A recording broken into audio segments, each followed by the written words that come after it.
ആ പിന്നെ ഞാൻ അണ്ണനെ പറ്റി കുറച്ച് ഇല്ലാത്തതൊക്കെ പറഞ്ഞിട്ടുണ്ട്. വെറുതെ പൊക്കി അടിക്കാൻ വേണ്ടി കൈ നിട്ട് കാച്ചി.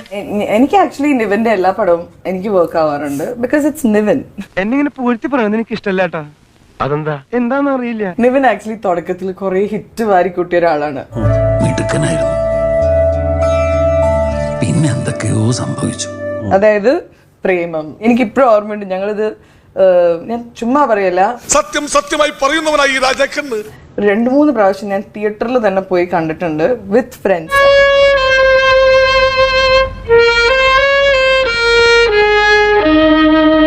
എന്ന് വെച്ചാ അങ്ങനത്തെ ഒരു സ്റ്റോറി ലൈനും ആൻഡ് യുവർ ആക്ടിങ് എന്നെ പൊക്കി പറഞ്ഞ് സോപ്പിടാനുള്ള പരിപാടിയാ കള്ളന്മാര്.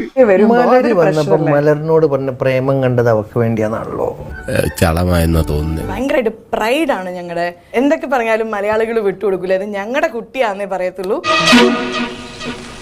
അതും ശരിയാണല്ലോ. ഇനി ഞാൻ വല്ല സ്വപ്നവും കണ്ടതായിരിക്കും.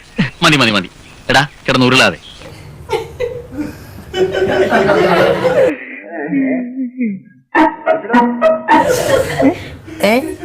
അതല്ല ഏതല്ല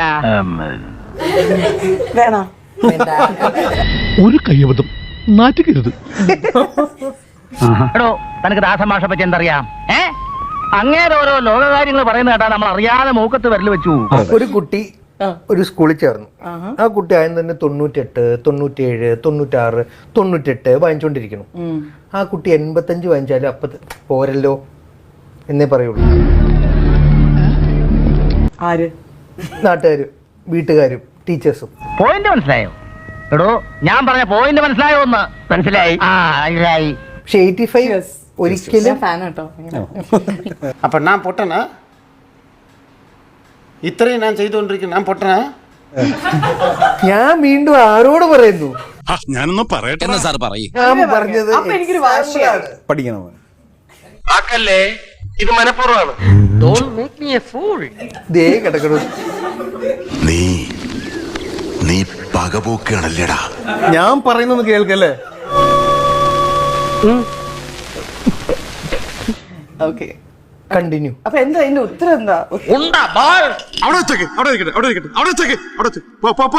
പോ. എന്നാ പിന്നെ ഒരു കാര്യം ചെയ്യാം, പോയിട്ട് രാവിലെ വരാം.